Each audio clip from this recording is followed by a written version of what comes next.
ಮೂಡ ವಾಲ್ಮೀಕಿ ಕೇಸ್ನಲ್ಲಿ ಬಿಜೆಪಿ ಹೋರಾಟ ಮಾಡ್ತಾ ಇದ್ದಂತೆ ರಾಜ್ಯ ಕಾಂಗ್ರೆಸ್ ಸರ್ಕಾರ ಹಿಂದಿನ ಬಿಜೆಪಿ ಸರ್ಕಾರದ ಹಗರಣಗಳಿಗೆ ಕೈ ಹಾಕಿದೆ. ಕಳೆದೊಂದು ವರ್ಷದಿಂದ ನಡೀತಾ ಇದ್ದ ಕೋವಿಡ್ ಹಗರಣದ ತನಿಖೆಯ ಮಧ್ಯಂತರ ವರದಿಯನ್ನ ಸರ್ಕಾರಕ್ಕೆ ನೀಡಿದ್ದೂ ಆಗಿದೆ.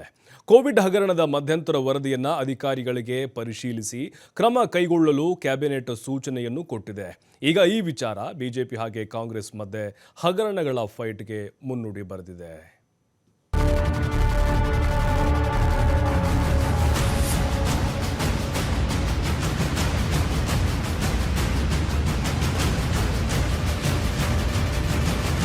ಬಿಜೆಪಿ ನಿದ್ದೆಗೆಡಿಸಿರುವ ಕೋವಿಡ್ ಮಧ್ಯಂತರ ವರದಿ. ಮೂಡ ಹಗರಣ ಕೆದಕಿದ್ದಕ್ಕೆ ಕಾಂಗ್ರೆಸ್ನಿಂದ ಕೋವಿಡ್ ಅಸ್ತ್ರ. ಇಡೀ ವಿಶ್ವವೇ ಕೋವಿಡ್ನಲ್ಲಿ ಸಿಕ್ಕು ನರಳಾಡ್ತಿತ್ತು. ಆದರೆ ಕರ್ನಾಟಕದಲ್ಲಿ ಮಾತ್ರ ಆಗಿದ್ದ ಬಿಜೆಪಿ ಸರ್ಕಾರದ ಅವಧಿಯಲ್ಲಿ ಹಗರಣದ ವಾಸನೆ ಹರಡಿತ್ತು.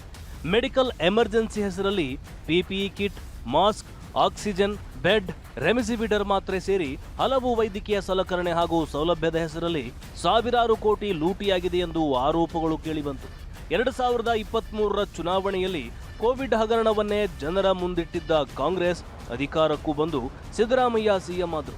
ಸರ್ಕಾರ ಬಂದ ಒಂದೇ ತಿಂಗಳಿಗೆ ಕೋವಿಡ್ ಹಗರಣವನ್ನ ಸಿದ್ದು ಸರ್ಕಾರ ನಿವೃತ್ತ ನ್ಯಾಯಮೂರ್ತಿ ಡಿ ಕುನ್ನಾ ನೇತೃತ್ವದಲ್ಲಿ ತನಿಖೆಗೆ ಆದೇಶಿಸಿತ್ತು.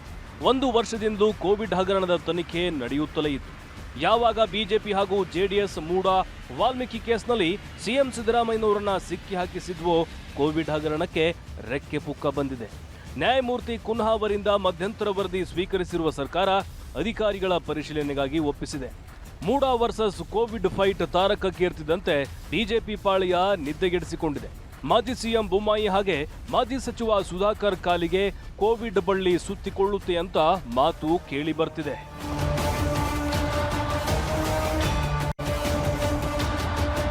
ಕೋವಿಡ್ ಹಗರಣದಲ್ಲಿ ಸುಧಾಕರ್ ಹೆಸರು ಕೇಳಿ ಬರ್ತಿದ್ದಂತೆ ನಾನೇನು ಒಬ್ಬನೇ ನಿರ್ವಹಣೆ ಮಾಡಿರಲಿಲ್ಲ, ಇಡೀ ಸರ್ಕಾರವೇ ಕೋವಿಡ್ ನಿರ್ವಹಣೆ ಮಾಡಿತ್ತು. ಮಧ್ಯಂತರ ವರದಿಯಲ್ಲಿ ಸುಧಾಕರ್ ವಿರುದ್ಧ ತನಿಖೆ ಅಂತ ಎಲ್ಲೂ ಸರ್ಕಾರ ಹೇಳಿಲ್ವಲ್ಲ, ನಾವೆಲ್ಲೂ ಓಡಿ ಹೋಗಲ್ಲ, ಬೊಮ್ಮಾಯಿ, ನಾನು, ಬಿಎಸ್ವೈ ಇಲ್ಲೇ ಇರ್ತೀವಿ ಅಂತ ಸುಧಾಕರ್ ಪ್ರತಿಕ್ರಿಯಿಸಿದ್ದಾರೆ. ಕೋವಿಡ್ನ ನಿರ್ವಹಣೆ ಮಾಡಿರೋದು ಒಬ್ಬ ವ್ಯಕ್ತಿ ಅಲ್ಲ, ಇಡೀ ಸರ್ಕಾರವನ್ನು ಪ್ರಶ್ನೆ ಮಾಡಿದ್ದಾರೆ. ಸರ್ಕಾರದ ವಿರುದ್ಧ ತನಿಖೆ ಆದೇಶ ಮಾಡಿದ್ದಾರೆ. ಅವರೇನು ಡಾಕ್ಟರ್ ಸುಧಾಕರ್ ವಿರುದ್ಧ ನಾನು ತನಿಖೆ ಮಾಡಿದ್ದೀನಿ ಅಂತ ಮುಖ್ಯಮಂತ್ರಿಗಳು ಎಲ್ಲಾದರೂ ಹೇಳಿದ್ದಾರಾ? ಯಾರಾದರೂ ಒಬ್ಬರು ಹೇಳಿದಾರಾ? ಯಾರೂ ಹೇಳಿಲ್ಲ. ಒಂದು ಸರ್ಕಾರ ಒಂದು ಕೋವಿಡನ್ನು ನಿರ್ವಹಣೆ ಮಾಡಿರೋದ್ರ ಬಗ್ಗೆ ಅವ್ರಿಗೆ ಶಂಕೆ ವ್ಯಕ್ತ ಆಗಿದೆ, ಅವರ ಅನುಮಾನಗಳನ್ನು ವ್ಯಕ್ತಪಡಿಸಿದ್ದಾರೆ. ಅದರ ಬಗ್ಗೆ ತನಿಖೆಯನ್ನು ಆದೇಶ ಮಾಡಿದ್ದಾರೆ. ತನಿಖೆಯ ಮಧ್ಯಂತರ ವರದಿ ತರಿಸ್ಕೊಂಡಿದ್ದಾರೆ. ಇವರ ಬೆದರಿಕೆಗಳು, ಕುತಂತ್ರಗಳಿಗೆ ನಾವು ಭಯ ಬೀಳುವ ಪ್ರಶ್ನೆ ಇಲ್ಲ ಅಂತ ಬಿಜೆಪಿ ರಾಜ್ಯಾಧ್ಯಕ್ಷ ವಿಜಯೇಂದ್ರ ಹೇಳಿದ್ದಾರೆ. ಇವರ ಮೂಡ ವಾಲ್ಮೀಕಿ ಅಕ್ರಮಗಳ ವಿರುದ್ಧ ನಾವು ಹೋರಾಟ ಮಾಡಿಕೊಂಡು ಬಂದಿದ್ದೀವಿ. ಇವರ ಹತಾಶ ಪರಿಸ್ಥಿತಿ ನಮಗೂ ಗೊತ್ತಾಗುತ್ತೆ.